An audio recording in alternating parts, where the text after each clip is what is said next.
Ready to explore and reveal?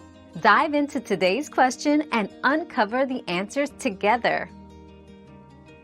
Game consoles can make loud noises for a few reasons, including dust accumulation, ventilation issues, or hardware malfunctions.